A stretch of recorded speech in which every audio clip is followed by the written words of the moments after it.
sobre todo por el diálogo posterior que va a haber y que es lo más rico en estos casos. Ya ha habido dos exposiciones sobre el mismo tema, así que yo voy a tratar de complementar un poco nada más y veremos qué sale de las tres cosas, ¿no? Se me ocurrió cuando me dijeron cómo titularlo, ponerle política, ciencia, práctica, porque me parece conveniente comenzar por recordar en una vieja clasificación de los griegos del conocimiento humano. Ellos lo dividían y se ha mantenido en líneas generales en dos grandes sectores: las ciencias teóricas, en las que se estudia por el simple placer de descubrir la verdad, como en la filosofía, y las ciencias prácticas, en las que se investiga para aplicar luego esos conocimientos a la realidad, como ocurre con la medicina, la economía y la política. Entonces, la política como ciencia se dedica a analizar todos los fenómenos relacionados con el poder en la sociedad. Pero también la podemos ver como actividad, y en ese caso nos referimos a un conjunto de acciones destinadas a organizar civilizadamente la sociedad para procurar el bien común. Quienes tenemos la vocación de servicio tenemos que ocuparnos de la política como actividad, que no siempre es como nos gustaría que fuera, pero también tratar de conocer los principios básicos de la ciencia política. Que para que pueda existir una ciencia política tenemos que partir de reconocer que existe un orden natural. Es decir, hay una manera en que están dispuestas las cosas, desde los planetas hasta todos los que vivimos dentro de los planetas. Y allí puede haber distintas posiciones con respecto a cómo caracterizar lo que existe en la realidad, pero la historia nos muestra que hay realidades permanentes. Entonces, cuando nace un gato con 3 patas, decimos, este gato está enfermo, es anormal, porque lo normal es que tenga 4 patas, ¿no? Por eso se le llama cuadrúpedo a ese tipo de animal, y a nosotros se nos llama bípedo. Entonces, si por casualidad o como consecuencia de alguna droga, no sé si recuerdan la famosa talidomida que tomaban algunas mujeres hace muchos años y provocó una cadena de nacimiento de chicos sin brazos y sin piernas, ¿no? Evidentemente todo el mundo quedó horrorizado, era algo anormal, ¿no? Como algunos terneros que nacen con 2 cabezas, no sé si alguno de ellos ha sobrevivido, creo que no, pero es algo anormal. Ahora, la existencia de un orden nos sirve para orientarnos en la realidad y poder distinguir rápidamente el enfermo del sano, el cuerdo del loco, lo normal de lo patológico.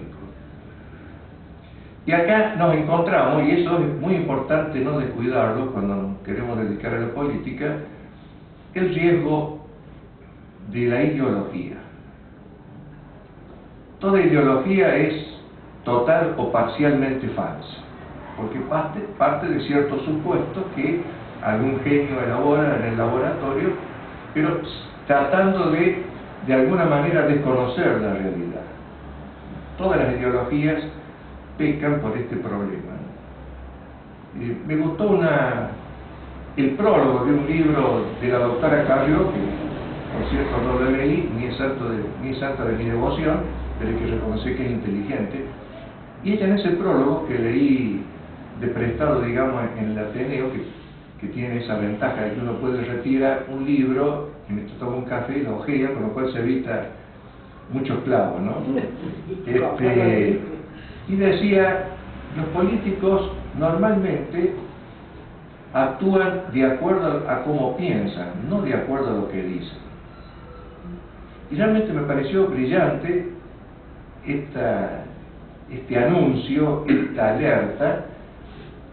Y entonces, bueno, ese riesgo nosotros lo podemos contrabalancear teniendo precauciones, pero si no partimos de esa realidad, vamos a vivir votando a gente que nos anuncia un paraíso que no puede cumplir, pero que además los antecedentes nos dicen que no lo va a cumplir.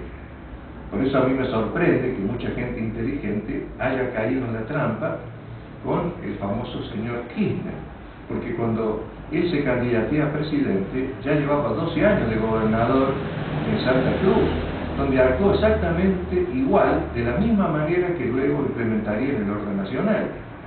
Entonces, los antecedentes personales, lo que un amigo llamaba inteligencia biográfica, es decir, yo no puedo cometer el error de apoyar a alguien o simplemente votarlo sin averiguar mínimamente quién es, qué antecedentes tiene, dónde salió, dónde estudió, cómo se compone su familia.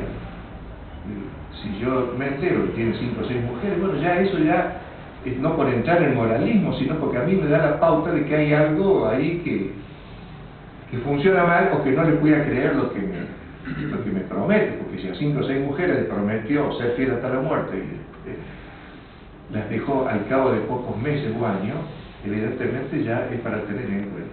Pero además hay que tener en cuenta, y eso se puede saber hoy, cuáles son sus lecturas, cuál es el grupo de personas que lo rodea habitualmente. Si tenemos en cuenta esos criterios, podemos saber o aproximarnos, tener una idea de cómo piensa.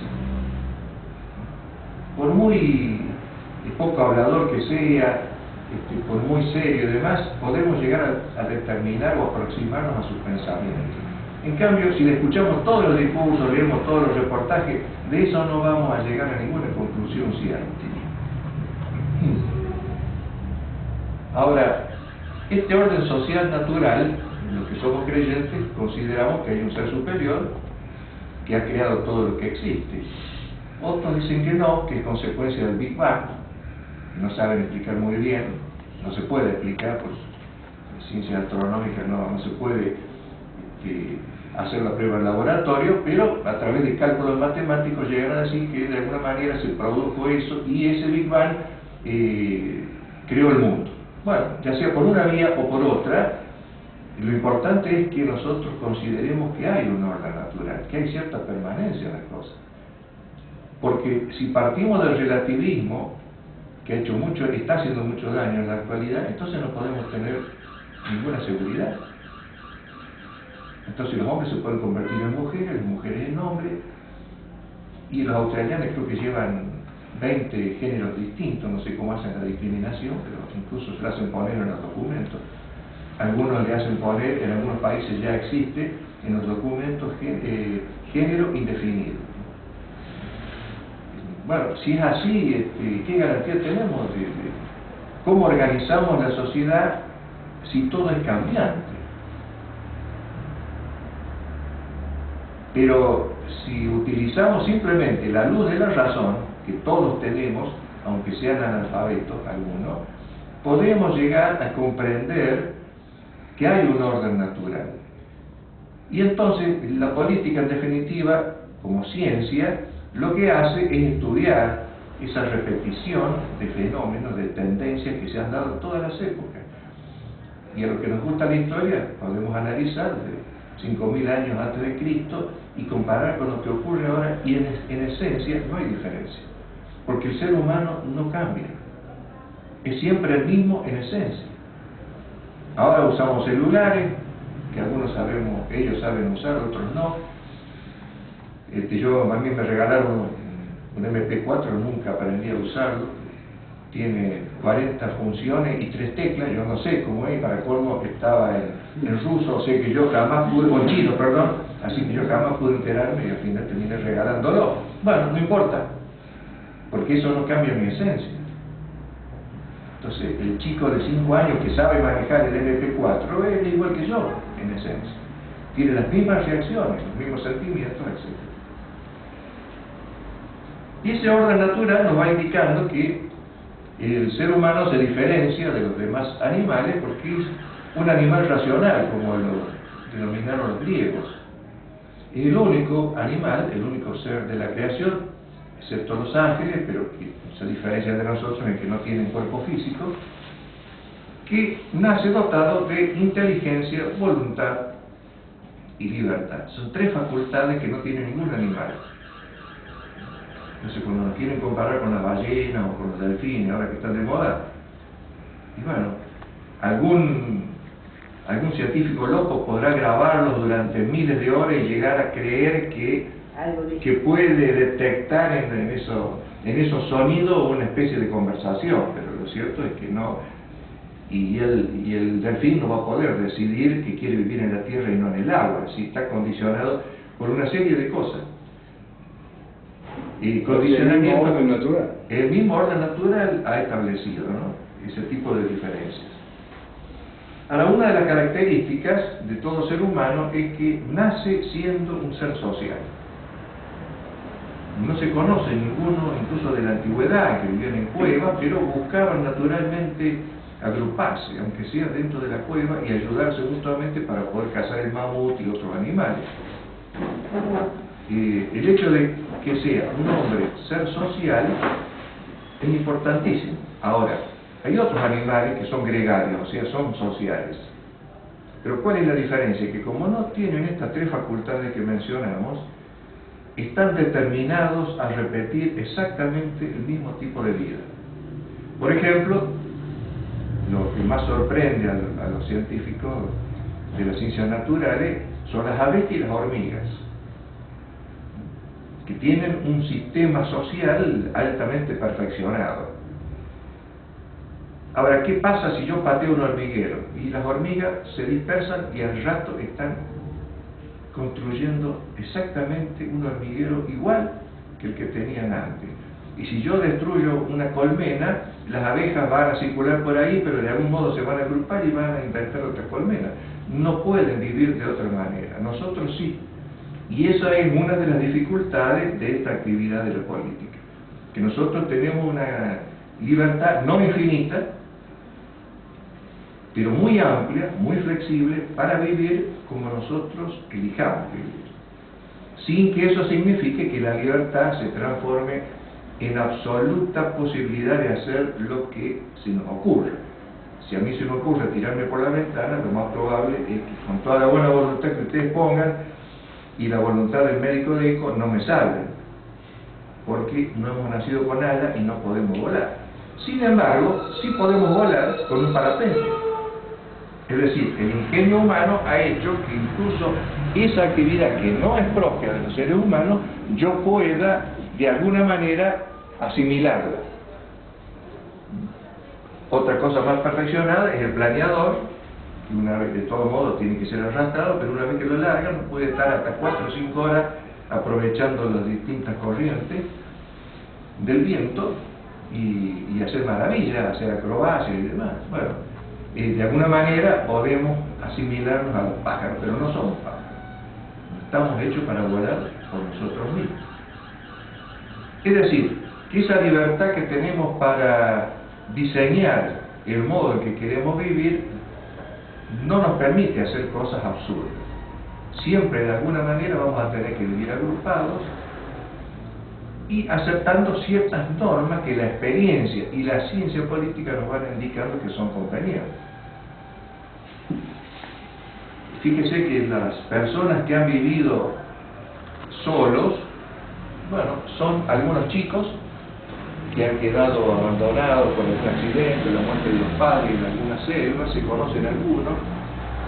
El último que yo conozco, uno que quedó en la selva brasilera, y bueno, un chico que fue adoptado por un grupo de una manada de lobos, después los rescató una congregación de monjas que trataron con mucho cariño y demás, pero nunca aprendió a hablar y al poco tiempo murió.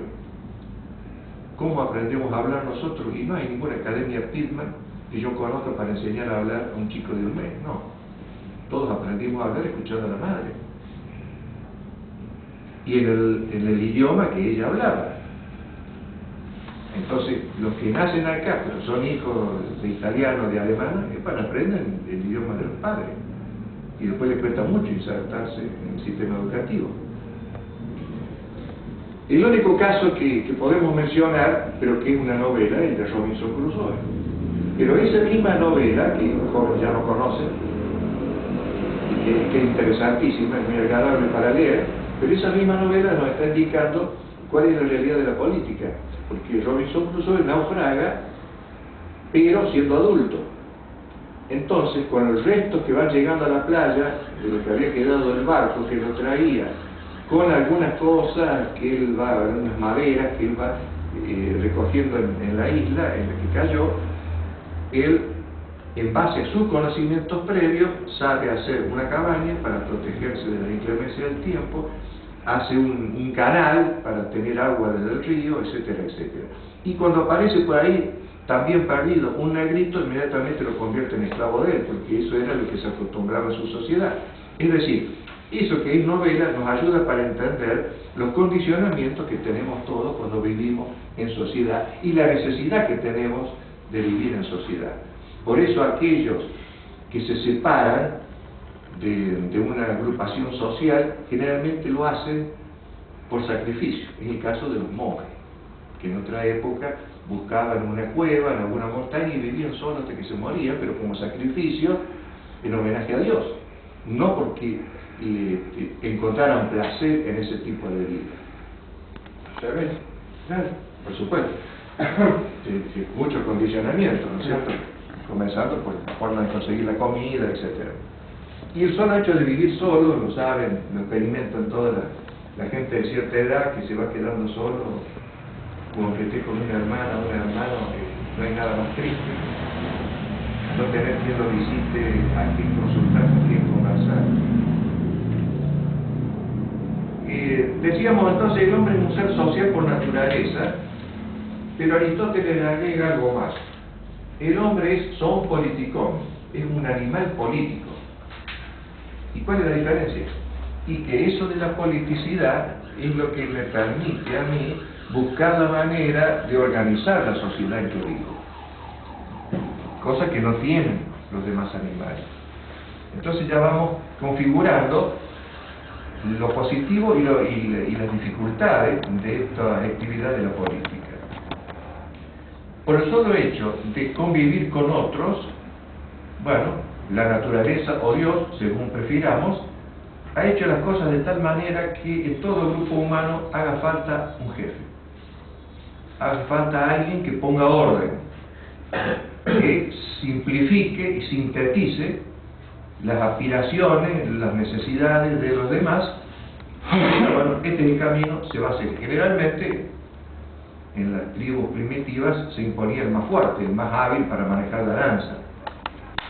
Bueno, con el tiempo, digamos, se fue perfeccionando ese sistema social y entonces dijeron, no, este sí sabe manejar muy bien la lanza, pero es una bestia, no tiene inteligencia. Entonces, con la ayuda de los más ancianos, que tradicionalmente eran consultados, decían, bueno, ¿por qué no elegimos quién va a ser el jefe? Y ahí van haciendo lo que nosotros llamamos la autoridad. Autoridad es la capacidad de hacerse obedecer, o la capacidad de conducir a otros. Y no debe confundirse la autoridad con el poder, que es la utilización de la energía que necesita aplicar la autoridad para hacerse obedecer. Si el poder es una consecuencia de la autoridad.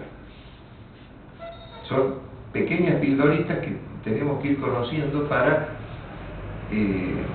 introducirnos en este campo que no es nada en realidad misterioso, porque como decíamos hace 7.000, 8.000 años que los seres humanos viven de esta manera y utilizando la política con mayor o menor perfeccionamiento.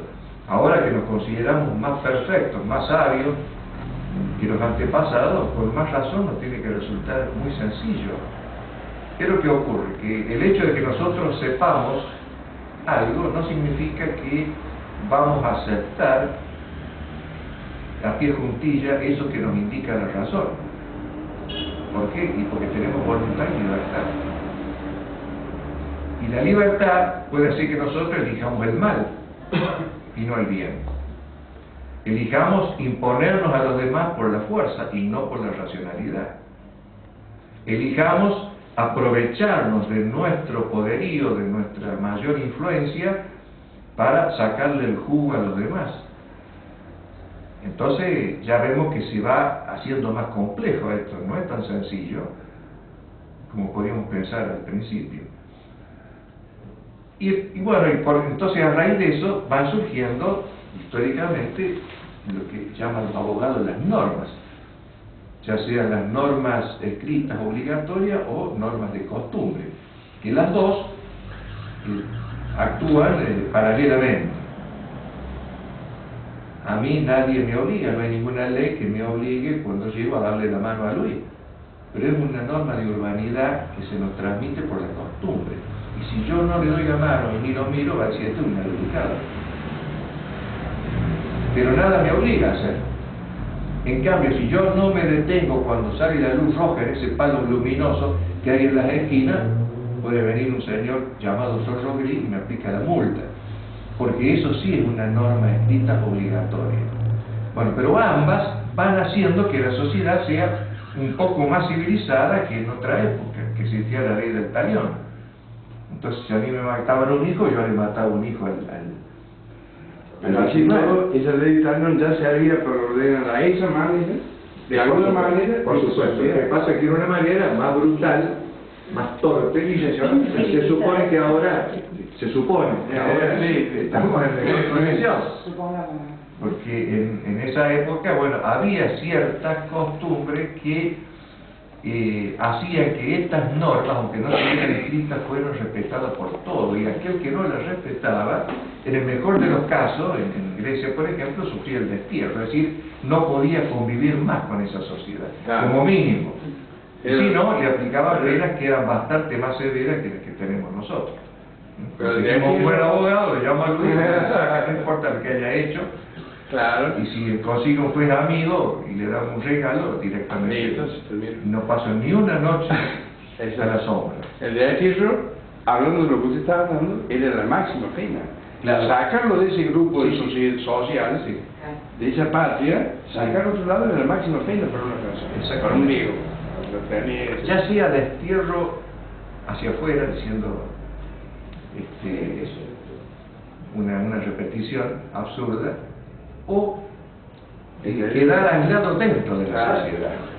Por eso es que Sócrates, cuando le dan a elegir irse, dice no, tomo la cicuta, porque vivir acá significa el resto de días que me quedan vivir en el oprobio, en que nadie me saluda, entonces le habían ofrecido, ya le habían armado la huida, y él dijo no, y tomó gustoso la cicuta.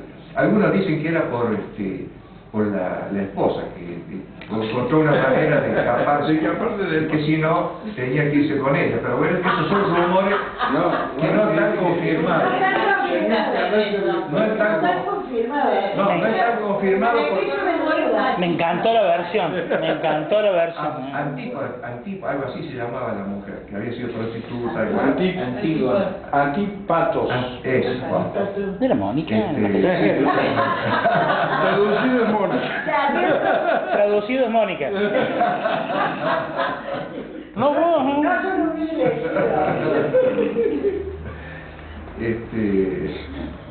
Bueno, algunos dicen que esto se sabe, pero está en las obras escritas de Sócrates que únicamente el doctor Menem ha leído.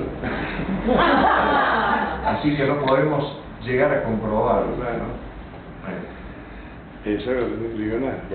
Estos grupos sociales que, como decía, comienzan por ser una tribu, la tribu se va transformando en la aldea en ciudad, y produce toda esta evolución que nosotros conocemos hasta llegar al Estado moderno. Pero es importante para la actividad política distinguir algunos conceptos que suelen confundirse, y ahí probablemente entremos en una discrepancia. Porque a los abogados les enseñan en la facultad que el Estado es la nación jurídicamente organizada. Entonces ahí tenemos que profundizar un poco en los conceptos. Porque hay dos grandes formas o categorías de agrupaciones humanas. A una los sociólogos las llaman comunidades y a otras sociedades. La diferencia es que las comunidades se constituyen de manera espontánea por algo que preexiste en las personas que la integran. Por ejemplo, la familia. Nadie elige tener los padres y los hijos que la providencia les da. Pero no cabe duda que la forma social más unitiva, más tradicional y más importante para el ser humano. Y el conjunto de familia va a dar lugar a las aldeas, a las ciudades,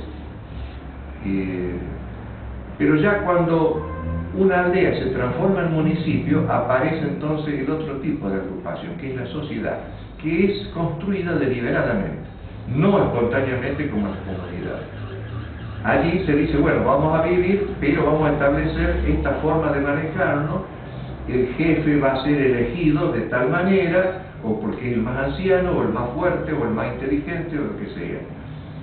Cada tanto lo vamos a renovar, o en los primeros tiempos decía, bueno, cada 5 años lo sometemos a un examen, a ver, el que queda vivo es el jefe. Bueno, hoy tenemos un poquito menos cruento, de elegir a los gobernantes. Entonces, la nación es la mayor expresión de una comunidad. O sea, se forma espontáneamente al cabo de muchos años, a veces siglos, de historia, por la convivencia en un mismo territorio y compartir ciertas cosas, la religión, el idioma, las costumbres, etc., los héroes comunes. E incluso se suele mencionar el deseo de seguir viviendo juntos, que ahí entramos en un tema conflictivo porque es algo que está desapareciendo en nuestra patria. El deseo de seguir viviendo juntos. En cambio, el Estado es una sociedad, es una típica sociedad. No todos los países tienen Estado, por lo menos como nosotros lo definimos. Es un órgano de conducción, legalmente establecido. Ahora, si la nación es una comunidad, no puede tener jefes y no se puede organizar nunca. Si hay discrepancia, después la discutimos. Sí, después. Para el sillazo dejarlo para Son de Para plástico. mover la sangre. no sé si va quedando claro. Sí. La nación y la familia ahora podrán discutir las feministas qué grado de responsabilidad tiene la mujer con respecto a hombre, si por arriba o por abajo, pero evidentemente tiene 2 jefes. Históricamente es así, bueno, a menos que desgraciadamente quede uno solo de los cónyuges. Pero si no, son 2 jefes y los hijos tienen que obedecer por lo menos hasta la mayoría de edad. Eso está legislado así, pero además la costumbre lo establece. Y las naciones, bueno, tienen todas esas características que nos distinguen a un argentino de un chileno, a pesar de que somos vecinos, y hasta de un uruguayo, que son los más próximos, pero que ya también en algunas cosas nos diferenciamos. Por ejemplo, el otro día leía que únicamente el 40% de los uruguayos son bautizados. En la Argentina no es que seamos mucho más católicos, como diría el Chavo del Ocho, no es que brutos, que católicos somos, pero el 77 o 78% de los argentinos son bautizados. Es decir, hay que es producto de muchos años de ser gobernado por la masonería.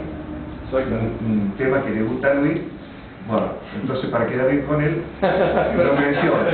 Bueno, pero parece mentira porque ha sido una provincia igual que la nuestra y sin embargo ya se han fijado, no hablemos de los peruanos, bolivianos que tienen otra historia, que fueron formados por otra corriente migratoria, etcétera, etcétera, y donde hay un mayor porcentaje de población autóctona. Pero se diferencian en naciones. En cambio, el Estado es un órgano y por lo tanto tiene la forma que le den las autoridades elegidas por el pueblo. Esto da lugar a muchas cosas para debatir o complementar, porque no son conceptos fáciles, pero para decirlo rápidamente, la nación tampoco se corresponde con la sociedad nacional, es decir, la agrupación de personas que conviven en este territorio. Todos los que vivimos en estos 3 millones de kilómetros, un poco más o menos, no todos pertenecen a la nación argentina. La nacionalidad es un sello que recibimos al nacer y que no lo vamos a perder, aunque yo prefiero ir a vivir a Australia o Japón. Voy a seguir siendo argentino. Como el bautismo. Es como el bautismo. Exactamente. Y ahora sucede un movimiento para acordarse del bautismo, no deja de ser una pavada porque es una cuestión espiritual. Suponiendo que algún cura acepte sacarlos del libro, eso no por eso dejan de ser bautizados. La mecánica se va a dar cuenta al final. Y sí, cuando don Pedro le muestre la llave y le diga, ¿a dónde querés ir? No, uno va, ahí va. Claro, y para allá, al pozo. Y ahí no hay democracia que vaya. Bueno, Entonces, esta sociedad, como digo, no se superpone exactamente con la nación. En la Argentina, vamos a dar ejemplo de la Argentina, hay 2 millones de extranjeros conviviendo con nosotros, 2 millones, lo que se sabe, porque incluso dentro de esos 2 millones hay más de 700 u 800 mil que son indocumentados, que no sabemos cómo entraron. Lo mismo otros porque les arreglan el problema. Pero son de la nación boliviana, Claro, es decir, no son argentinos. la mayoría, algunos, como una de las cosas mágicas de la Argentina es que hay algo que atrae a la gente y la arraiga, ¿no? Yo he conocido la comunidad coreana, una comunidad muy difícil, bueno, los que son católicos se quieren ir de la Argentina. Los que son de la secta Moon o protestantes se van a Estados Unidos. Es decir, ahí estamos hablando de los valores, de la costumbre, de la cultura argentina, que a algunos les gusta y a otros no, pero la mayoría de los que vienen, rusos, árabes, se sienten cómodos. Los siglos legalmente huyendo de guerras religiosas vienen y han quedado acá y se sienten cómodos y no se quieren ir a otro lado. Ya, bueno, los coreanos también, los chicos coreanos toman mate y jugando al fútbol. Y hay algo notable, es una de las cosas, de las reservas que tenemos para reconstruir la Argentina cuando Luis sea presidente. Por ahora, sí, por ahora agarramos con unos lobitos. Entonces, el Estado es el órgano de la sociedad. Y la sociedad, como decimos, está compuesta también por extranjeros, que nosotros, el Estado justamente tiene que solucionar los problemas y proteger a todos los que viven en la sociedad, incluso a esos extranjeros, incluso a las rusas que han venido, que son lesbianas y vinieron a casarse a Buenos Aires el otro día, refugio Putin. No lo deja. Va. Incluso ellos se quieren quedar acá o se quedan por un tiempo, el Estado los tiene que proteger. No, ustedes son rusas, entonces a ustedes no les protejo que les pase lo que quieran, no. Pero a su vez hay otros 2 millones de argentinos que viven en el extranjero, que nunca van a dejar de pertenecer a la nación argentina, pero probablemente nunca más vuelvan al país. Es decir, están fuera de la jurisdicción del Estado, pero son argentinos. Bueno, con estos ejemplos trato de aclarar un poco estos temas que son un poco vidriosos, ¿no? Entonces, el Estado es el órgano de conducción de la sociedad argentina, no de la nación.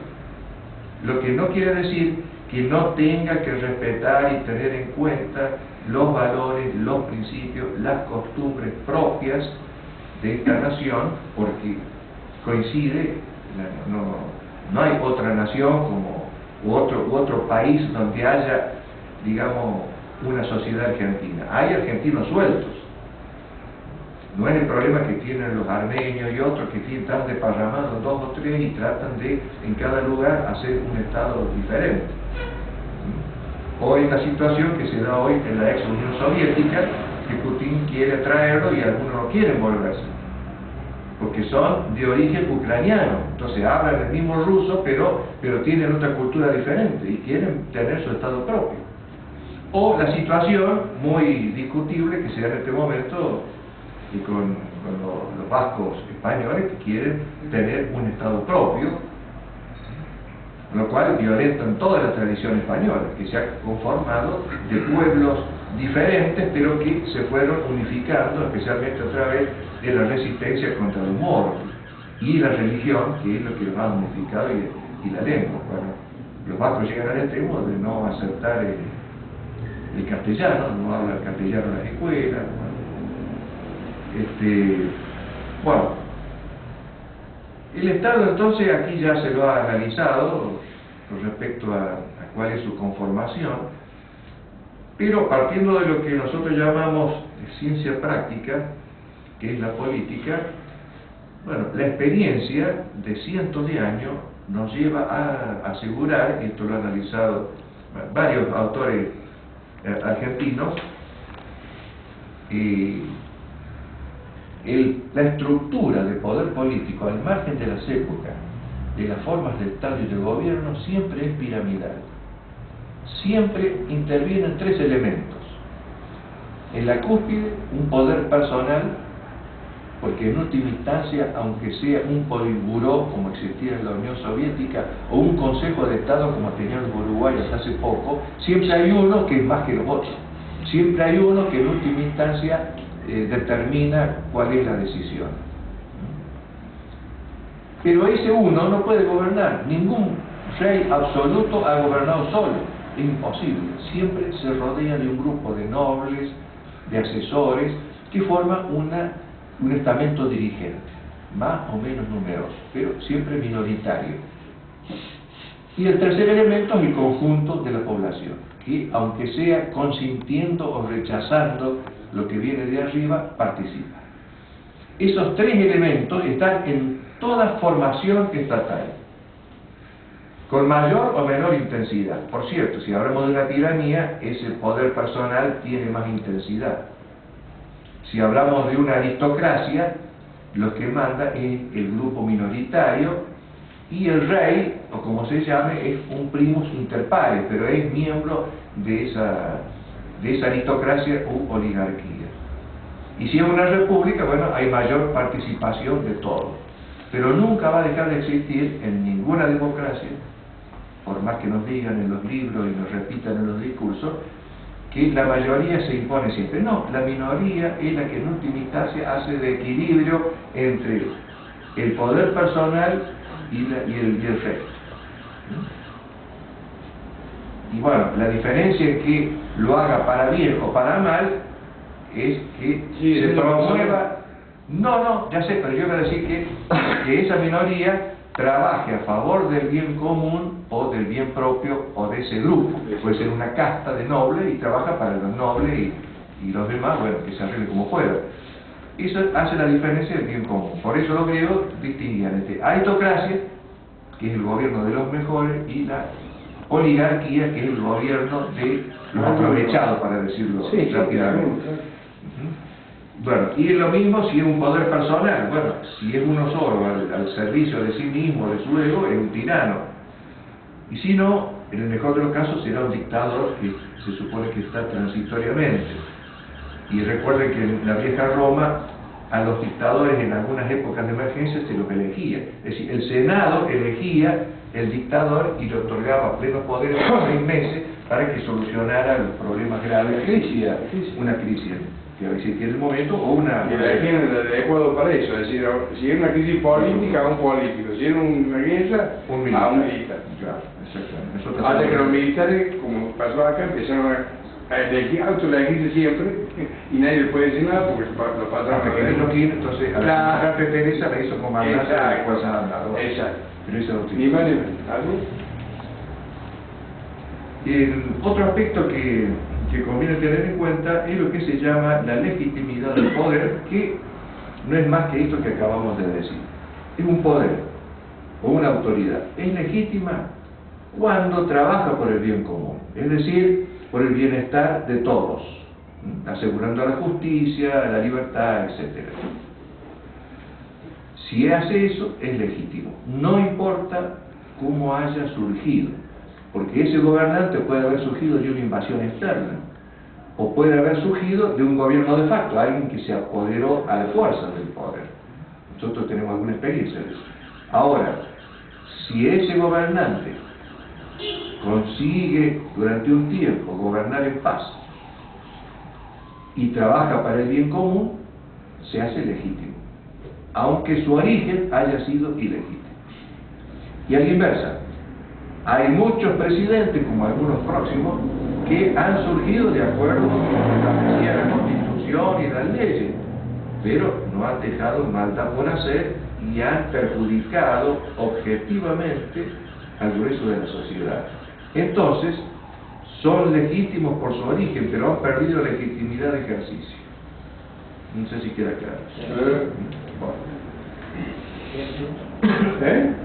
¿Algún ejemplo? Vamos a omitir Si empezamos a hablarlo de cómo lo es. por caridad. No, si después vamos a... Vamos a omitir por caridad. Por caridad vamos a omitir los ejemplos. Perfecto, los ejemplos prácticos que tenemos en nuestro país. La virtud propia de la política es la prudencia, que en este caso nos ayuda a elegir o a encontrar el camino correcto para llegar al fin, que es el bien común, ¿no? El fin de la convivencia, de la sociedad y del Estado es el bien común, que no es el bien de la mayoría, no es el mejor bien posible, son errores que habitualmente se cometen.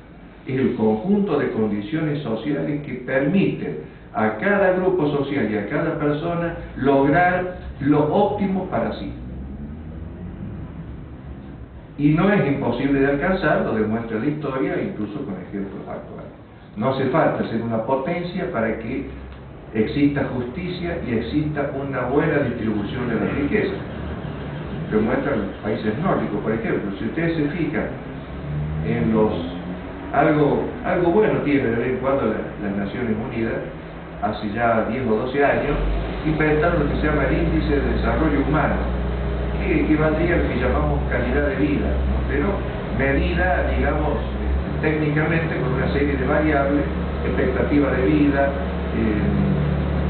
porcentaje de personas alfabetizadas, el grado de salud, Producto Bruto Per Cápita, etcétera, etcétera. Bueno, de los 10 primeros, 7 son países chicos o medianos. Australia, Nueva Zelanda, Noruega, Suecia, Suiza, todos esos países están por delante de muchos países europeos. No tienen la potencia ni económica ni política, pero internamente viven mejor. Algunos antiguos colegas, porque yo capaz que me equivoqué, están eso, decían que era el bien común es lograr la felicidad a nosotros llamaríamos promedio, pero es la felicidad de sus habitantes. Sí. Buscar la felicidad significa todo eso, digamos, la felicidad espiritual y la material. Sí, lo que pasa es que la felicidad es un concepto un poco más abstracto. No, y ahora tiene otro sentido, totalmente. Y sí, porque feliz que y tener una mujer y 2 concubinas, tener 4 autos, 5 televisores, cadena más grande, etcétera, etcétera. Bueno, ya depende de una valoración subjetiva, en cambio de otro no. Exacto. Si hay un promedio de vida de 80 años, quiere decir que la salud funciona bien.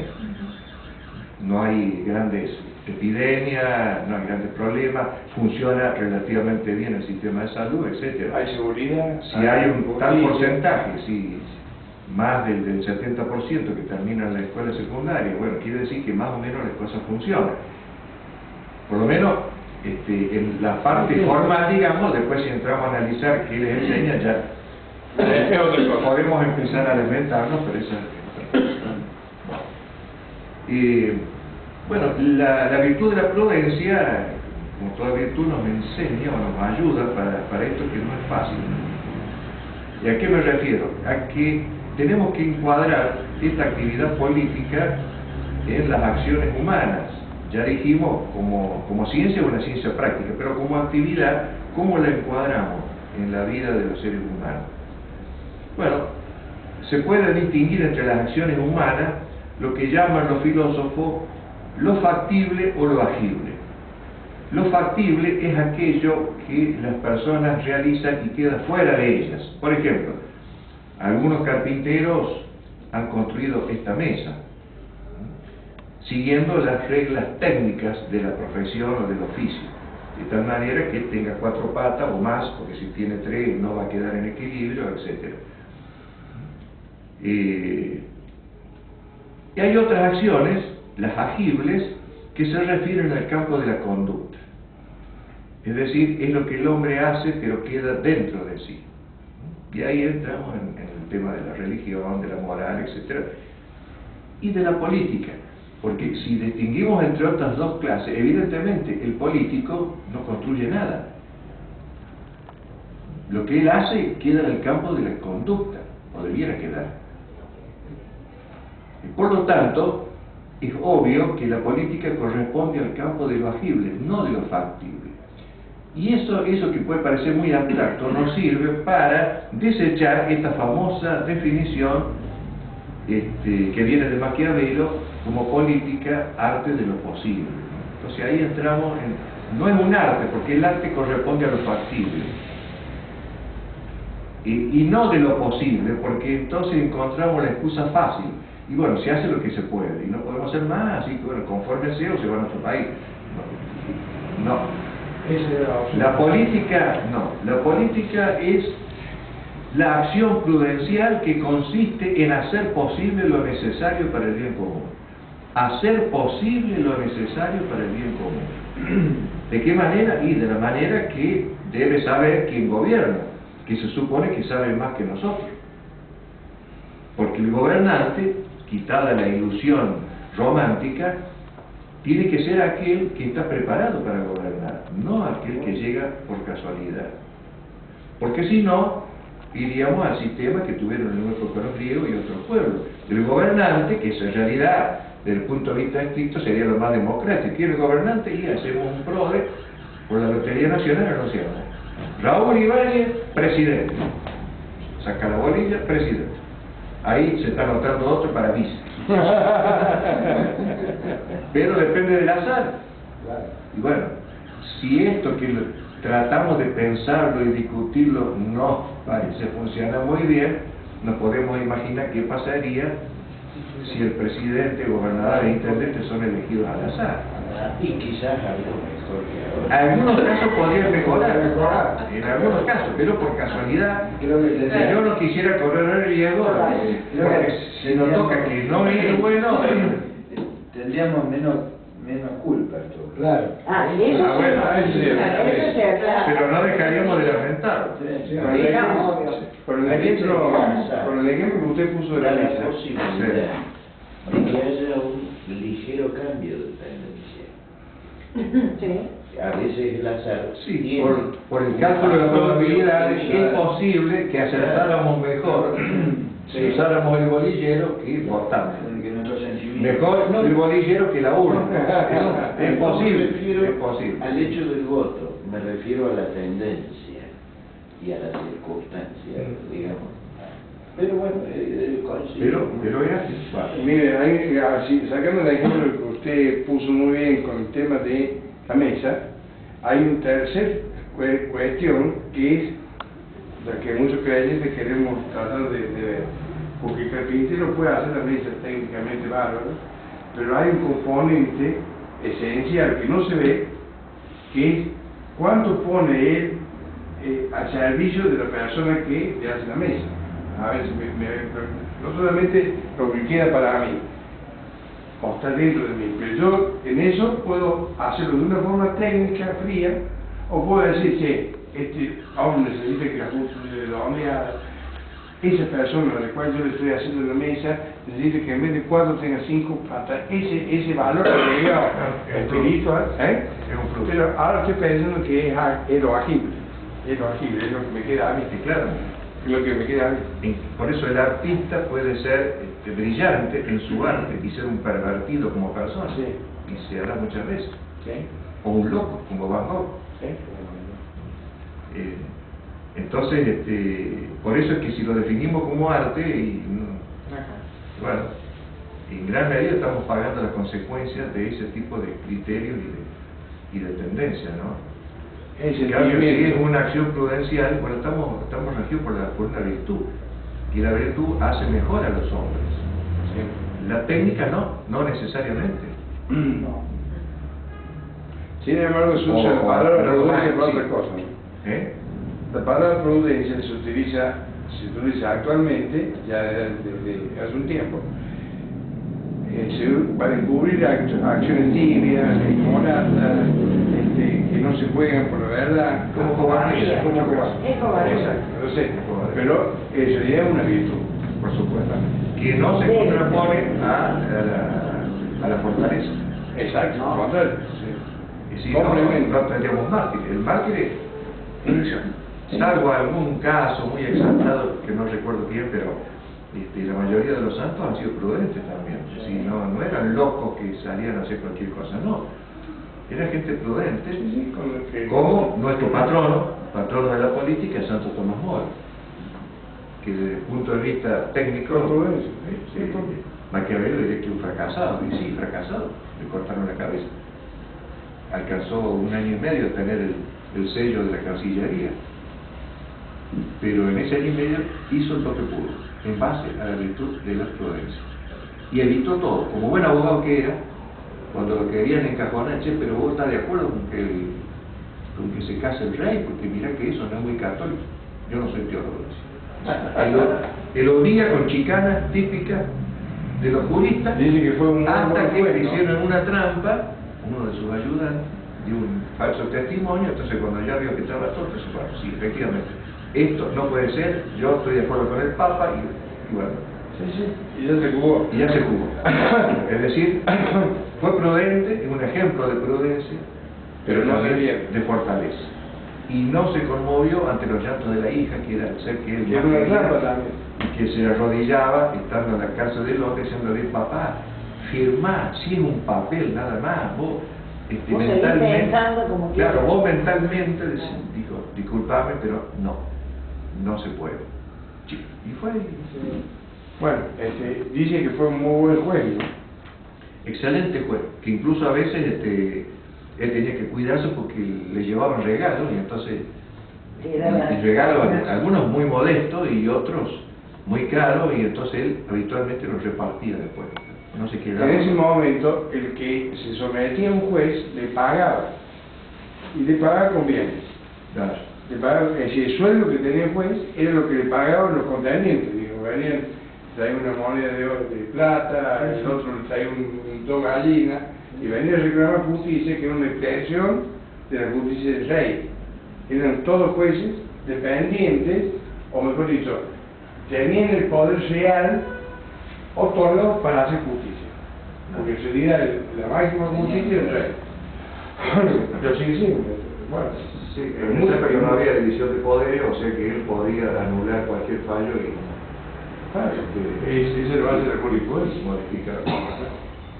Bueno, si no están cansados, les propongo un ejercicio para que ustedes participen también, porque los honorarios no son muy altos. No, son altos, lo que pasa es que son muy postergables. ¿Cuán largo me lo fiáis? Son varios lustros. Hay dos cositas que me gustaría que las analicemos, ¿no? Escuchar la doctora y después tratar de llegar a una conclusión. Una frase que me llamó la atención de la señora Presidente el año pasado, el 15 de septiembre, en un reportaje dijo: hay una construcción mediática que dice que el poder es el gobierno de turno. En realidad el poder político es el que menos poder tiene, porque necesita legitimidad constante. El poder político debe representar el 40% en el sistema de decisión. Primer cuestión a analizar. A ver si esto que dice es algo razonable o qué podemos sacar de conclusión de esta frase de Cristina, ¿no? Y si alguien ha tenido poder, son los fines, pero bueno, por eso es importante saber qué significa esto que ha dicho Cristina. Y la otra es con respecto al tema de la soberanía. Hay dos artículos paralelos, digamos, el artículo 37 de la Constitución Nacional, que dice que los derechos políticos se pueden ejercer con arreglo al principio de la soberanía popular. Y la Constitución de la provincia, en el artículo 3, dice: la soberanía reside en el pueblo. Bueno, sobre estas dos cuestiones me gustaría que ustedes opinen. Yo no. No, sí. No, voy a tener... No, porque que considero superior a todo, sino que me destaca, porque yo tengo alguna formación al respecto. Y es bueno que la gente deduzca. Yo haría hincapié en el primer caso, en ese 40%, nada más. A ver. No, yo haría hincapié eso para los demás. Que piensen en el 40%, por la primera parte se repite lo que usted está diciendo, la legitimidad y todo eso. Pero hay que pensar por qué 40%. Es un porcentaje que se le ha ocurrido a Por decir. eso.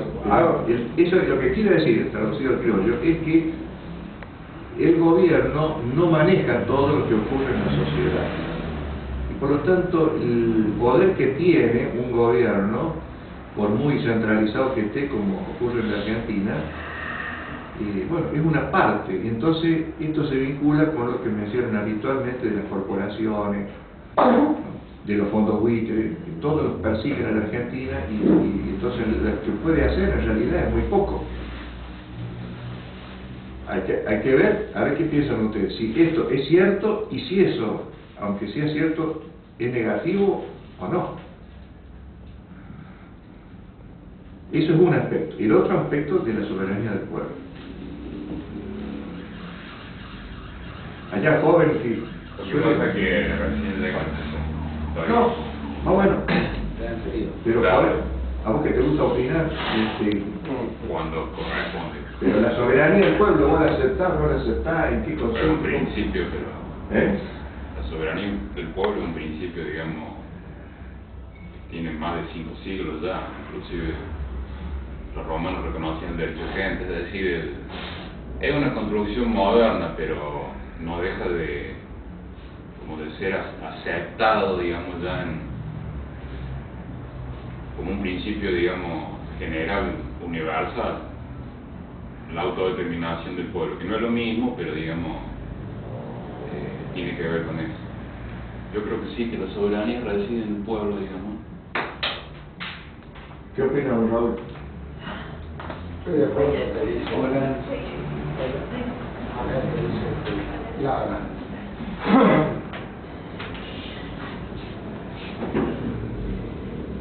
¿Y los demás no son del pueblo? Sí, yo creo que es un sofisma y que es un rico pensamiento válido, pero que siempre ha sido usado en función de los intereses. Creo que es un sofisma, porque si estuviera el profesor tal, le diría qué tipo de sofisma es, porque ya no está. Amigo mío, Camilo. Y con respecto también al tema del 40%, también creo que es un sofisma, porque depende cuál sea el deseo o el acto de ese 40%, nada me garantiza que sea para el bien común general. Yo quería hacer una pregunta, la cual puede ser un tanto...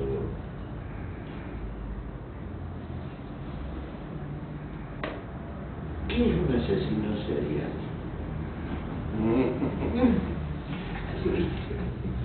¿Usted quiso preguntar asesino serial o pagador serial? Como Pagador serial no hay. ¿A qué es un asesino serial dentro, es decir, cómo está catalogado en la comunidad, en esta sociedad, en la legislación, un asesino serial?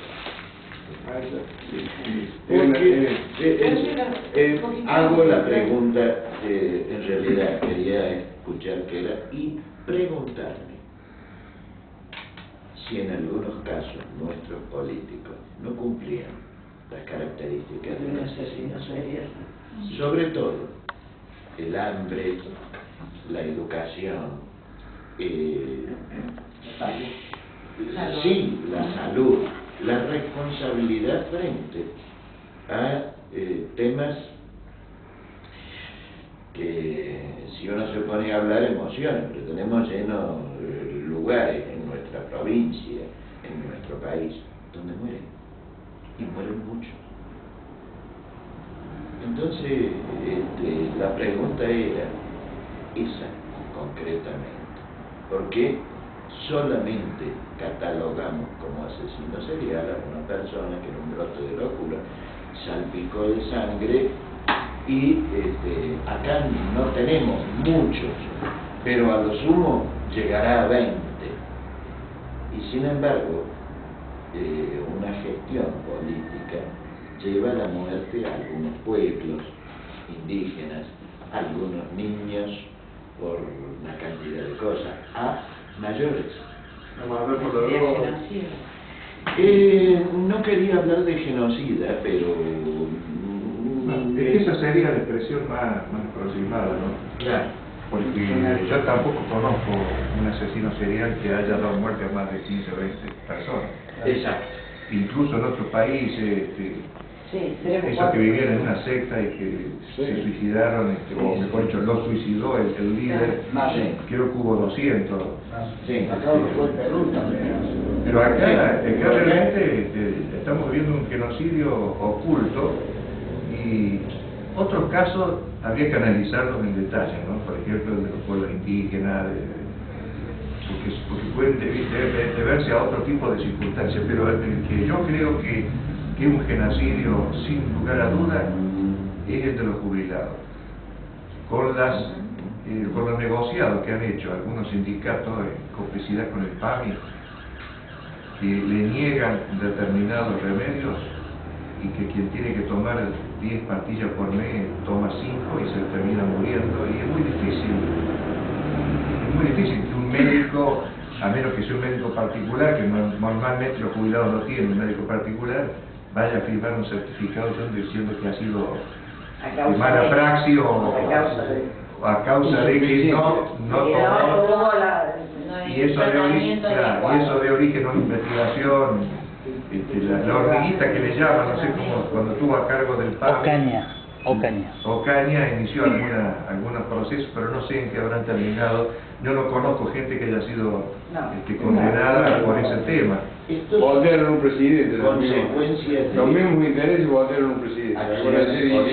Sí, pero yo no me refería tanto al tema de los laboratorios que efectivamente han...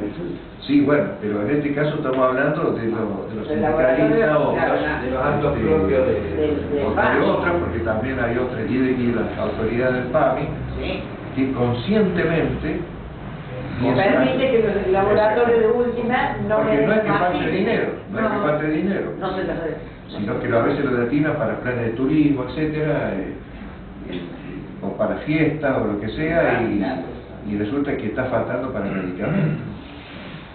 Ahora, todo eso que hablabas vos del tema de la soberanía, yo creo que la soberanía la tiene el pueblo, evidentemente. Lo que también creo es que no tiene conciencia que la tiene. Y hemos abandonado la responsabilidad que nos cabe, muchas veces por ignorancia. Y ahí sí le hago un toque, un golpecito a locura de Dionisio en la cabeza al sistema educativo. Esto me hace acordar una vez que estaba en un instituto educativo y que el dueño, muy pícaro, negociaba con cada docente su salario, con lo cual no había un diálogo entre los docentes acerca de cuánto ganas vos. Aparte es algo que nadie se pregunta y nadie lo dice. Que era de origen árabe, un turquito, él sabía que la gente no preguntaba eso. Ahora, si solo se hubiesen reunido una sola vez en el bar a conversar sobre el tema y se hubieran retirado, esa institución educativa, como cualquier otra, a la semana tenía que cambiar drásticamente su postura salarial, porque no había conciencia que ellos formaban parte, y era una parte muy importante, tan importante como el dueño, como los alumnos. Ellos eran una de las patas de esta mesa, pero no sabían que era pata de mesa. Y creo que la sociedad, si bien lo tenemos, como decía Leo, lo tenemos, somos soberanos. ¿Y quién nos los quita? Porque lo tenemos. Lo que no tenemos es conciencia que somos soberanos. Y creo que es una gran tarea de los partidos políticos de devolverle esa confianza a la gente y decirle que lo tiene, que tiene los derechos, que existen, que están escritos, que no hace falta enojarse, que no hace falta gritar, que no hace falta hacer nada, solo seguir los canales que están, y si están mal, votar bien para que se modifiquen y tomar conciencia que existen. A nosotros nos pasó con la revocatoria, en donde una de las respuestas que nos daban es que cómo nosotros podíamos alterar el orden que era una elección cada 4 años. O sea, éramos unos golpistas del señor intendente. Esa persona desconocía que el señor intendente había violado 2 ordenanzas o 3 ordenanzas, digamos, y que era susceptible de ser revocado y que era legal y que nadie volteaba a nadie. En todo caso se volteaba solo, porque lo que él había hecho era incumplir y cometer un atentado a esas ordenanzas, que no sé si era de delito o no, porque eso va era por los carriles jurídicos. Ahora, la gente lo desconoce. Entonces no sé si hay el 40, tenemos el 100%. ¿No? Es el mismo desconocimiento en que incurren muchos, de buena voluntad supongo, diciendo, no, Cristina no me gusta, pero tiene que terminar su mandato porque la Constitución hay que respetarla. Pero si yo le inicio juicio político, no dejo de respetar la Constitución. Sí, creo que uno pidiendo si por la miedo. declaro loca, Bueno, incompetente, está dentro de la Constitución. Exacto. Entonces, Quizás es recuperar una herramienta. Es muy interesante esto, que pues desde el escepticismo hay una luz, que es, hay una herramienta que no está siendo usada. Hay un desconocimiento muy grande. hay una luz en la lectura, pero como dijo una vez el señor Moyano, no vaya a ser que baja el foco del tren que me va a preguntar. Pero está bien, porque conversando se va definiendo la cosa, y está bien, decía Lara, siempre ha existido, y sí, siempre ha existido participación, pero ahí tenemos que tratar de esforzarnos en precisar la cuestión. Siempre ha existido y va a existir la participación. Por eso decíamos que en esa pirámide la base es el conjunto de la población, que nunca, ni en las mayores tiranías, ha podido ser desconocida. Y más de un tirano ha caído cuando la gente perdió la paciencia y ejerció el legítimo derecho de resistencia y dio origen, en algunos casos, al tiranicidio o una guerra civil que hizo caer al tirano. Estamos hablando de casos extremos. Pero de 7.000 años, O sea, no de ahora. No, de siempre siglo ha XX. existido. Sí, Ahora, sí. primero tenemos que definir qué entendemos por soberanía. Soberanía no es nada más que una cualidad del poder estatal que la hace irresistible, supremo en un territorio determinado. Eso es soberanía. No tiene titular, no pertenece al gobernante y mucho menos al pueblo. Eso lo podemos seguir conversando, porque sé que no es fácil, porque no es lo que habitualmente se enseña. Pero ese es el concepto de soberanía. Y por lo tanto, el concepto de soberanía de pueblo es, alguien dijo por ahí, es un engaño pichanga, es una ilusión. Si nos dicen que yo soy soberano, entonces ya me quedo más tranquilo. Yo con mi voto voy, ya vas a ver, ya la próxima elección ya vas a ver cómo le voy a meter 5 votos. Y la realidad no cambia, que sí puede cambiar, pero no porque yo sea soberano. Pero vamos a analizarlo más despacio. Hay 3 elementos que integran esta teoría, que no existió siempre. Siempre existió, sí, el concepto de que la población debe ser escuchada, como decía Pío XII, que fue el que primero habló después al terminar el totalitarismo en la Segunda Guerra Mundial, fue el primero que se animó a hablar de estos temas, mejor dicho, no a animarse, sino a tratar de esclarecer frente a lo que habían vivido, que era muy terrible y que había provocado 100 millones de muertos. Entonces decía él, la sana democracia debe consistir, como mínimo, en que todas las personas sean consultadas antes de tomar una decisión. Y que todos tienen que tener derecho a ser escuchados antes de obedecer. Eso como mínimo. Después, no quiero entrar en doctrinas que de la Iglesia le fueron ampliando y perfeccionando papas posteriores. Pero ese concepto, que resumió también Pío XII, siempre ha existido. Ahora él agregaba la distinción entre masa y pueblo. Pueblo, incluso en la antigüedad, especialmente los griegos y romanos, era aquel que tenía suficiente grado de cohesión y de madurez como para intervenir en los asuntos públicos. La masa, por definición, es algo que no se mueve por sí misma, es llevada. Y es el pastito del que se van todos los tiranos y demagogos. Es muy fácil convencerlos con frases, con pan y circo en otra época, y ahora con planes, trabajar o lo que sea, porque no tiene fútbol para todos. En cambio el pueblo está integrado por todos los grupos sociales, por las cooperativas, las empresas, los colegios profesionales, es decir, es las familias, entonces hay una vida intensa, un intercambio de opiniones, y entonces siempre hay una participación, en mayor o menor grado. Y si lo que ocurre en Argentina es tan dramático, es porque llevamos ya 2 décadas o más aceptando malos gobiernos sin prácticamente reaccionar. Lo que significa que este pueblo se está convirtiendo en masa. Y no porque haya disminuido la calidad humana, la inteligencia de las personas, sino porque se han alejado de la vida pública. Y como decía el historiador Tomby, el peor castigo para aquellos que no quieren ocuparse de la política es que van a ser gobernados por aquellos que sí quieren. Le hemos delegado a los delincuentes y a los ineptos la conducción del Estado y así nos va. Es lo que yo, justamente en eso, estamos trabajando con esa idea en el vecinalismo. Bueno, usted escuchó algo con el tema de los cabildos, que hay que desarrollarlo mucho más, pero es justamente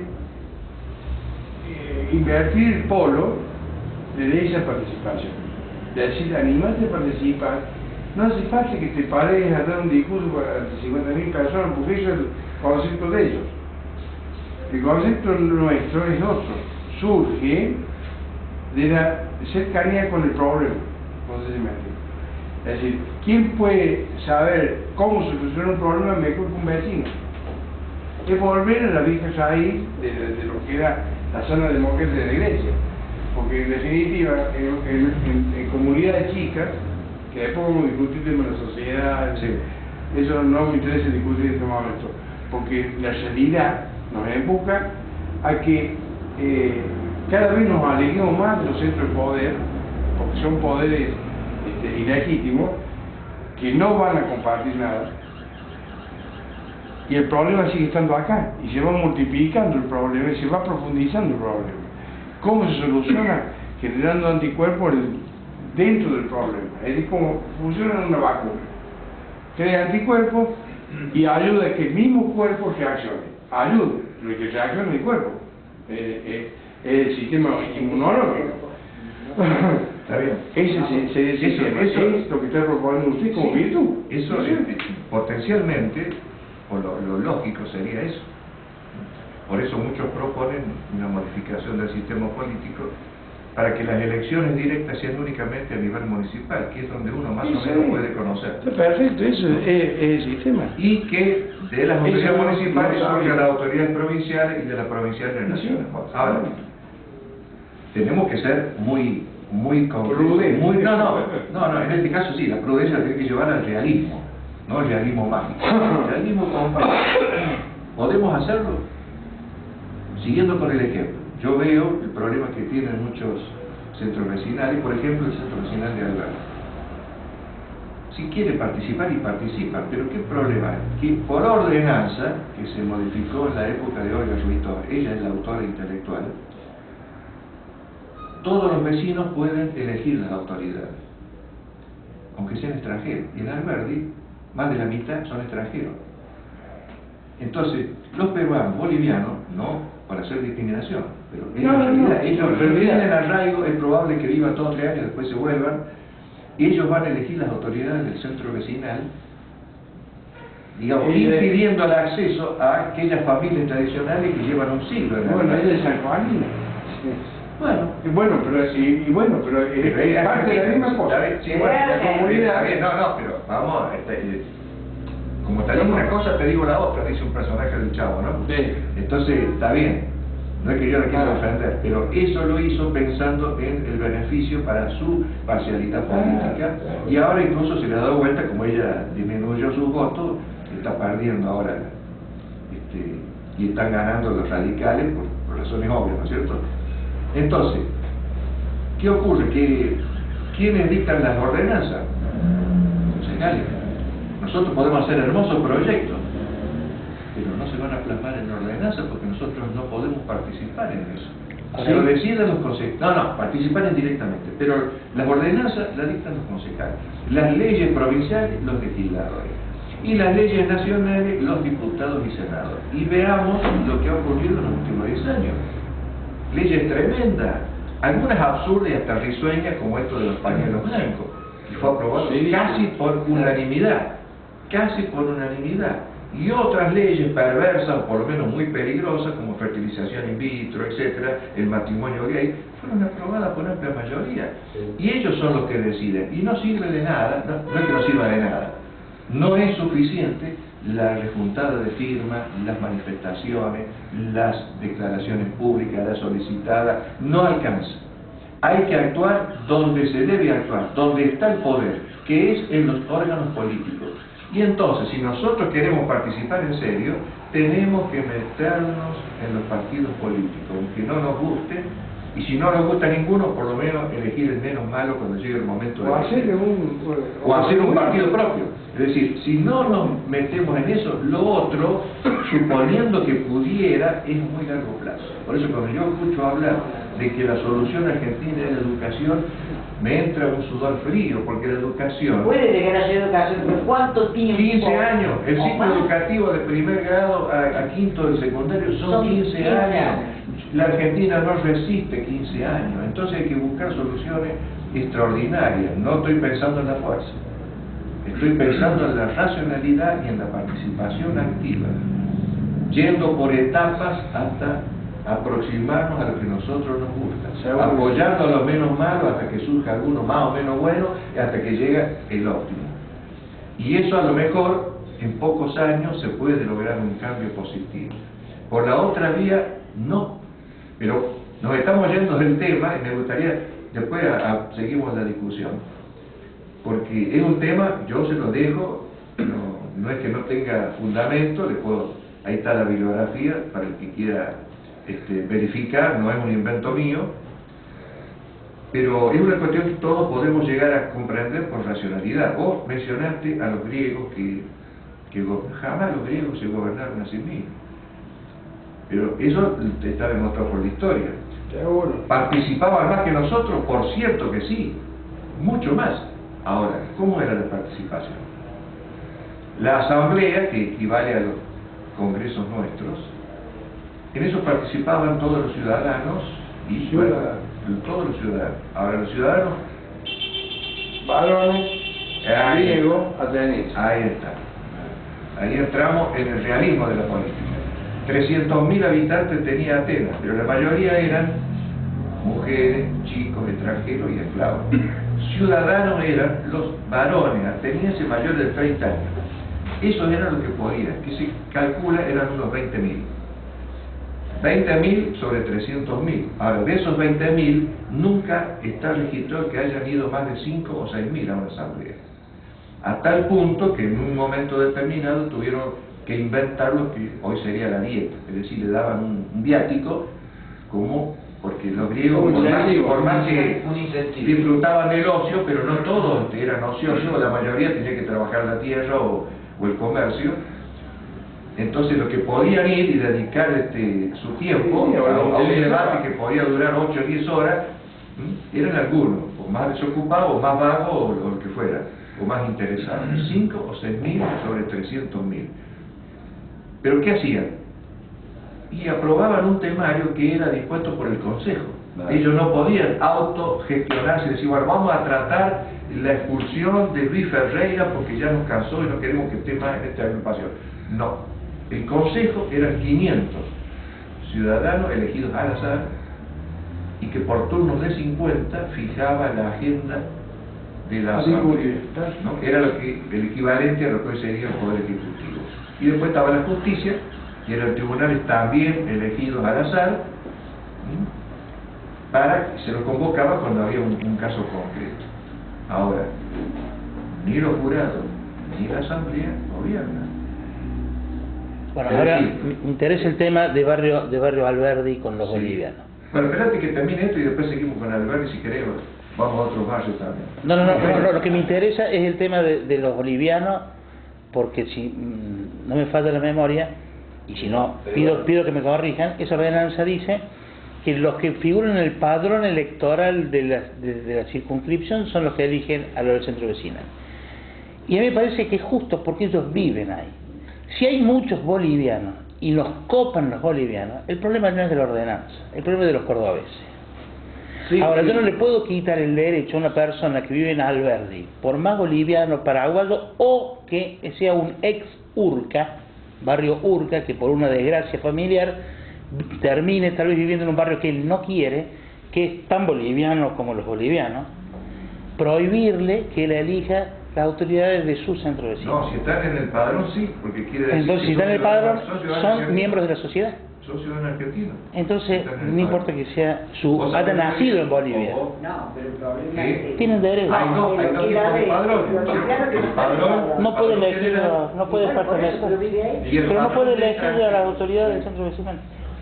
Porque no Hay figura. un padrón general y un No puede padrón de elegir. extranjero No. que se elabora ante cada elección, es voluntario, es decir, aquel que quiera, extranjero, que puede votar únicamente autoridades municipales. Esa es la diferencia. De todo modo, si figura en el padrón de extranjeros, yo creo que también. La verdad que no conocí ese detalle. Si es así, Puedo sí. estar equivocado. Pero lo que yo tengo entendido es que permiten el voto a todo el que tenga residencia. Es posible. Ahora, así se hace, así se hace. Ok. ¿No tiene derecho? Bueno, ahí entramos a determinar qué es un centro vecinal. No, ¿de qué es el ¿Qué es derecho? un centro vecinal? No, ¿qué es el centro vecinal? No, ¿Qué es sí, el centro sí. vecinal? No puede negar los derechos, digamos, constitucionales básicos No, no. de ser elegido. Son ciudadanos argentinos, o sea, usted puede decir... No, si son ciudadanos argentinos, No, estamos hablando del no. extranjero. Si son ciudadanos Estamos argentinos, hablando del extranjero. Escuchame, Son todos- argentinos por opción, digamos. No sabemos. bueno, bueno. no. Escúchame, todos los extranjeros No, bueno, son sí. ciudadanos por opción. No, lo que decís vos, yo también estoy de acuerdo, cómo no van a poder votar, no importa, yo soy hijo de italiano y algunos será hijo de mapuche, qué sé yo. Si es ciudadano argentino, por supuesto que tiene los mismos derechos, no importa el origen, o que sea coreano Exacto. o árabe, no, lo que yo estoy hablando es otra cosa.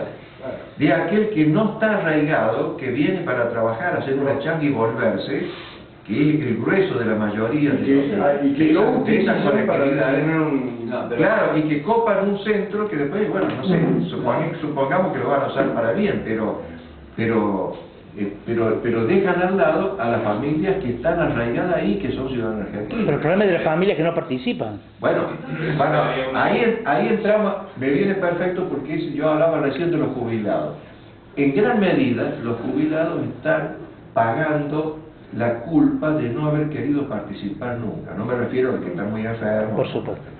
Pero en una sola oportunidad se eligieron directores en representación de los jubilados, porque en definitiva esta es una entidad paraestatal, es decir, no tendría por qué manejarla, pero ha vivido intervenida desde que se fundó prácticamente. En ese momento, hace varios años, se llamó por primera vez a elección. El padrón era 1 millón, ahora aumentó 1 millón y pico, ahora aumentó mucho. 1 millón de jubilados en esa época. Votó el 8%. El 8%. Esa falta de participación, yo estoy de acuerdo con vos, se da en los centros vecinales, Entonces, en las cooperadoras escolares, en los consorcios de edificios, Es una mutual, es la cooperativa. exactamente, en todos lados, en los clubes y demás. En los partidos Todo el políticos. mundo Y en los partidos Nadie quiere políticos, participar. en los sindicatos habitualmente no vota más del 30 al 40% de los afiliados, aunque haya Cuando 5 mucho, listas. cuando mucho. Aunque haya listas, aunque haya 5 listas. Entonces, una de las consecuencias que nosotros nos debe llevar este tipo de reuniones es a insistir en la necesidad y la obligatoriedad moral como ciudadanos de la participación, no solamente en el plano de la vida pública, en todos los planos sociales. Porque a mí me tiene que interesar poder, a través de una pequeña institución como es la cooperadora escolar, poder decir, caramba, esta directora está actuando mal, o se está abusando de los chicos, o están robando la plata en el paico. Pero si voy yo solo, no voy a tener la misma respuesta que si voy en nombre de una institución reconocida por el mismo Ministerio de Educación. Y no participamos en eso, no participamos en la cooperativa, en los Porque centros aparte, vecinales. digamos, se reduce, el problema para mí central, o uno de los problemas más serios, es que se reduce, se ha perdido el objetivo del bien común. Se ha cambiado por el objetivo poder, por el objetivo imponer, por el objetivo lucrar, personalmente, individualmente, como se ha perdido el concepto de que todos vivimos en un mismo lugar.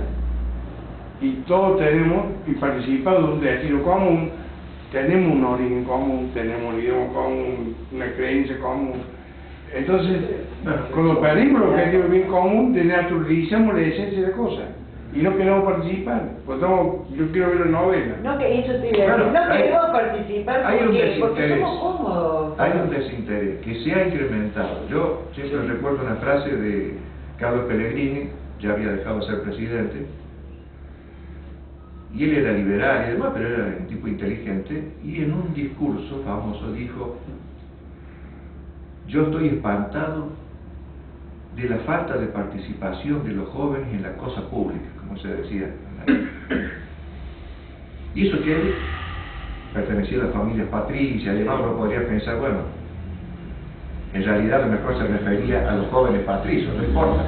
Pero es que, empezando por los jóvenes patricios y terminando por los inmigrantes, nadie quiso participar, y eso fue una cosa progresiva. Nosotros hemos llegado a conocer algunos congresos de lujo, que de Alfredo Palacio y otros, que era un gusto escucharlo, pero hace 30 o 40 años que esto ha venido en una degradación absoluta.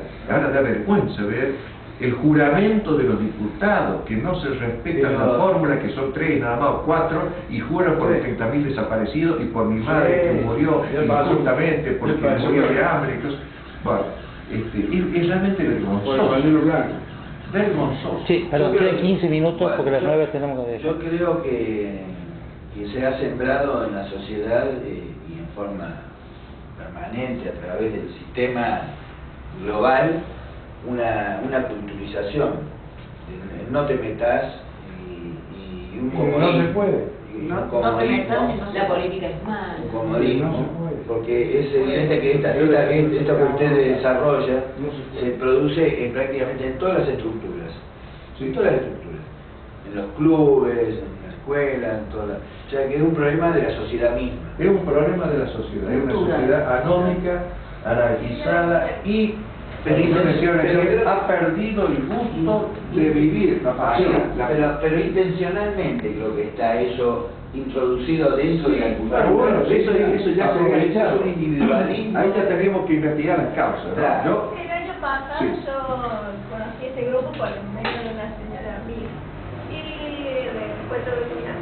Y bueno, ya a mí me gusta participar, he participado pues, y bueno, después todo medio se disolvió, entonces no me avisaban de las reuniones, no iba. Entonces empecé a venir a y participé. Yo sinceramente participo porque me gusta y me gusta enterarme y saber de política, porque uno no puede pretender querer, vamos a ponerle, venir acá a solucionarse sus problemas particulares con el político. Le comenté a una señora cuando ya estábamos para votar, para que me ayudara el voto en ese momento, el año pasado, y me dice, dice, ¿estás participando? Sí, le digo, yo lo conocía al doctor Elogio, y dice, sí, me gusta mucho, y dice, dice, ¿qué te han ofrecido? No, ¿qué te van a ofrecer? Nada, le digo yo quise participar. Esto es una gran verdad. No me duele, pero me han preguntado, así me ¿Qué te dan? ¿Qué te dan? ¿Qué te han ofrecido? ¿A cambio de qué? ¿A cambio de qué? Y yo, sinceramente, les digo, yo los escucho porque hay muchas cosas que no sé, me gusta participar, pero yo ya a mi edad, yo tengo que tener mi vida resuelta, no voy a estar pretendiendo que alguien venga y me busque. Cuando sumo me dirá algún consejo de abogado, alguna cosa así que yo no sé para resolverla.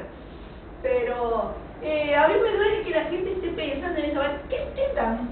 Claro, bueno, sí, eso ¿Qué te ofrecieron para participar? Aparte hay un cambio de estructura mental muy aberrante, digamos. Eso que se practica el populismo. Nosotros estábamos hablando de eso justamente, que se reduce en no se puede, yo no sé nada, la falta de compromiso. Pero ahí hemos ido permanentemente y el no se puede es una resignación de la propia dignidad, porque voy a decir, ¿cómo no se puede? ¿Por qué no se puede? No, porque el poder, porque la plata, porque tal.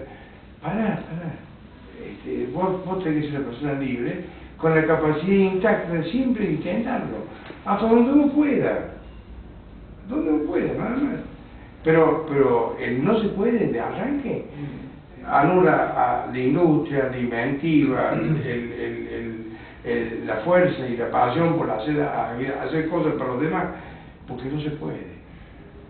No, sí se puede. Vos lo querrás, vos lo animás, vos. Pero sí interesa. Vos no querés que yo me meta en esto, que yo participe. Claro, No pasa puede hasta ser la fila de la iglesia, por el tema de no mezclar política y religión. Sí, es así. Es así.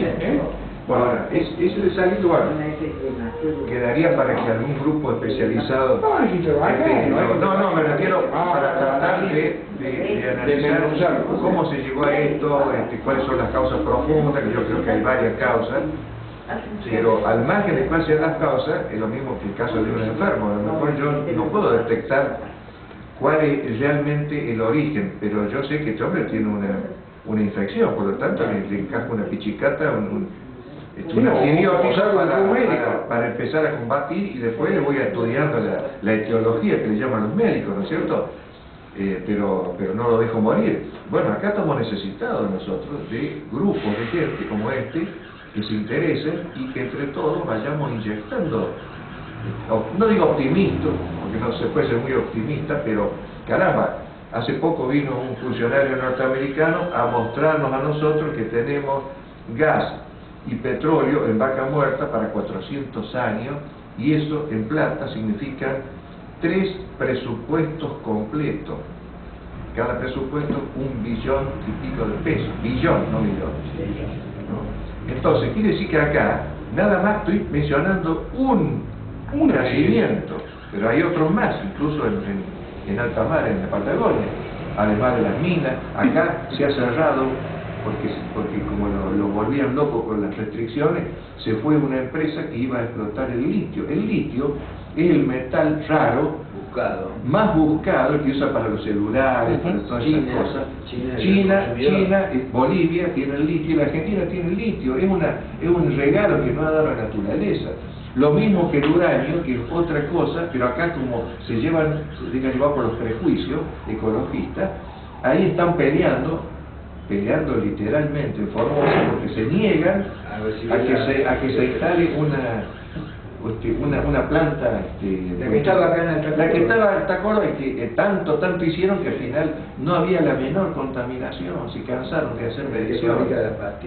Como tampoco hay contaminación en Fray Bento, en Uruguay, que yo tuve que investigar el tema porque soy entrerriano y me empezó a molestar tanta mentira. Jamás se ha comprobado que haya ninguna contaminación, medido por las mejores consultoras contratadas por ambos países, y la Argentina se niega a dar sus resultados porque tendría que reconocer que no existe. La única vez que hubo contaminación en el agua, y que inmediatamente salieron los ambientalistas a protestar, después descubrieron que era porque se habían vertido las cloacas de Gualeguaychú.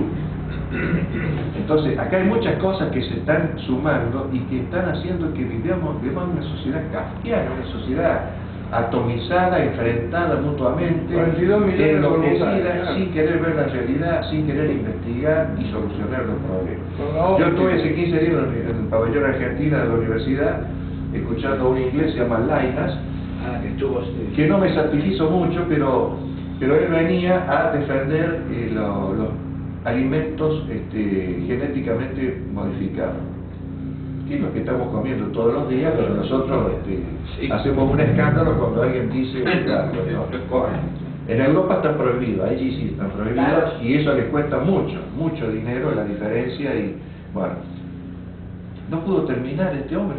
Él venía a debatir, no pudo haber debate, el decano y el ministro de Agricultura tuvieron que suspender la reunión porque aparecieron los de Monsanto, la mayoría de los cuales no son de Malvinas Argentina y no son argentinos, y que empezaron a desplegar carteles y a hacer un escándalo y a cantar, e insultarlo a este pobre inglés, que no hablaba castellano, era traducido. Sí, no hubo posibilidad de debatir con él. Bueno, entonces, pero eso lo digo al margen porque en todos los aspectos estamos viviendo cosas espantosas. Insólitas. Es una época de oscuridad. Y bueno, entonces razón de más para que lo que algo creemos saber bueno, lo difundamos y empecemos a intervenir y tratar de contagiar a los otros, buscar la manera de contagiarlos, aunque sea como hacen los viejos, No, como hicieron los viejos de comité, vení, para conocerlos, vení, vamos a comer unas empanadas y vamos a charlar, y una vez que esté acá a lo mejor se entusiasma. No, si no, como hicieron los griegos para llevar a hay que buscar el método, claro. Pero además, yo creo que es tan grave la situación, que si alguien pregunta qué te dan, mira, podés conseguir muchas cosas. Porque un partido, aunque sea chico, tiene, acá hay 40 asesores, por ejemplo, de este partido, que nunca lo han hecho rendir porque no se reúnen nunca, al margen de eso. Quiere decir que acá se les puede ofrecer, bueno, acá él lo sabe porque está bien ahí, se les puede ofrecer al que lo necesite, por supuesto, asesoramiento jurídico gratuito, orientación en temas de salud, apoyo escolar, que debe haber muchos docentes. Yo conozco varios docentes que son asesores de este bloque, pero nunca pueden participar porque las reuniones, no sé por qué, raro misterio, en la legislatura de la Comisión de Educación se reúnen a las 3 de la tarde cuando están dando clases. Pero nunca se les ocurrió decir, bueno, estos asesores vengan al local, no vayan a la legislatura. Pero le podés dar la dirección de PPD que nosotros lo vamos a atender. Bueno, pero No, hay que hacerlo. Lo que sí le pediría que vayamos cortando por el horario Claro, del joven. solamente te quiero hacer una aclaración. El tema de la participación, tenemos herramientas muy valiosas que por una cuestión populista ingresaron en la Constitución de Córdoba primero en el 87 y después en el 94 en la Nación. La iniciativa popular es una herramienta poderosa y donde puede hacer reformar leyes, se puede hacer derogar leyes. sí, Pero la gente no lo conoce. pero como algo accesorio, por eso no vuelvo a hablar de la ilusión. No. García Lorio presentó, cuando se armó el foro por la familia, se inició y nunca se pudo concretar, porque hace falta 500.000 firmas, certificadas por escribano, etc. A nivel nacional sí, A nivel provincial, bueno, vayamos allá porque allá donde se cocinan los grandes temas.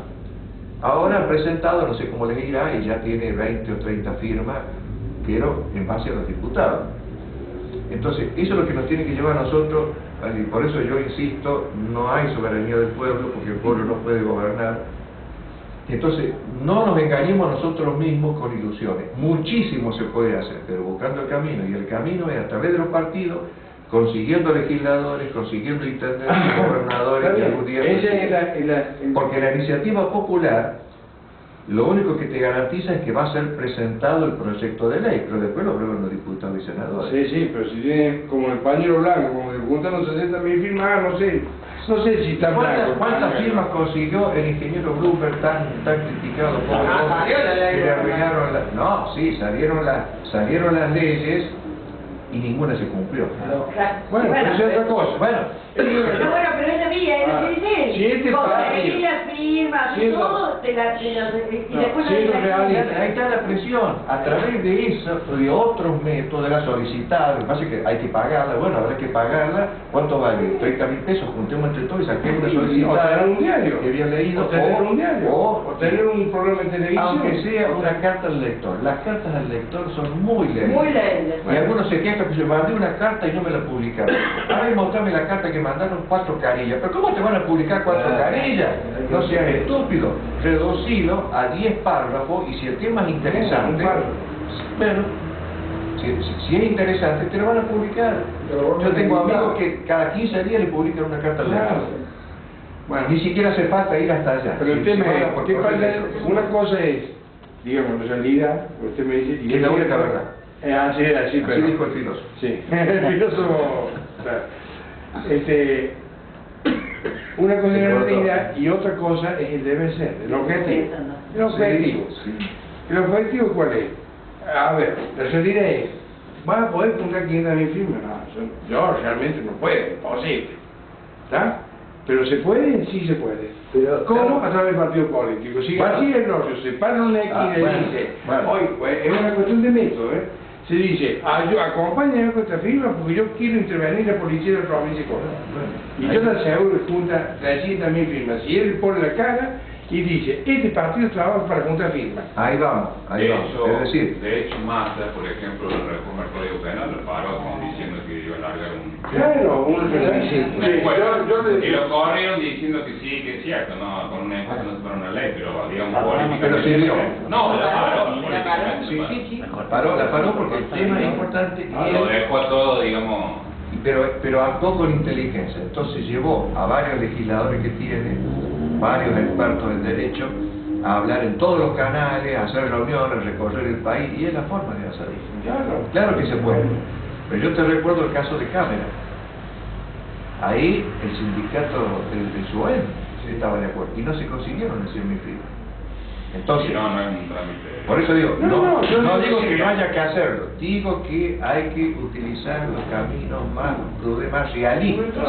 La prudencia nos debe indicar en política ser realista Claro. para no desgastarnos, porque si no lo que ocurre es que la gente dice, bueno, yo estuve 5 años, no pude lograr nada y bueno, me voy a mi casa. Claro. Eso ocurre en los centros vecinales, en los clubes, en las cooperadoras escolares, terminan por abandonar. ¿Por qué? Porque plantearon mal la estrategia, no fijaron un objetivo realista. Eso estamos diciendo, Entonces, en un curso que estamos hablando con él, curso por internet, eso es el planteo. Bueno. El planteo es buscar una estrategia adecuada y que logre un resultado, Exacto. sabiendo que no siempre se llega al mejor resultado. Y a lo mejor no se va a Pero llegar eso es nunca, otra cosa. pero ahí sí, yo siempre discuto con los amigos, pero me dicen, bueno, vos conformate que vos estás plantando la semillita. Sí, pero yo no soy un ángel ni un santo, soy un ser humano y a mí me gustaría ver que de esa semillita, por lo menos un tallito, por lo menos prendió, después llegará a ser árbol cuando yo no viva, Claro, pero yo creo que sí. porque nosotros somos humanos y tenemos por lo tanto necesidades humanas de tener un mínimo de satisfacción o de Sí. respuesta del medio ambiente. Y si todo el esfuerzo es inútil, terminamos por cansarnos o ser considerados locos Sí, sí. Estamos de o acuerdo. terminar bastante locos. Tenemos que ir. Hay Un aplauso para que se ahí.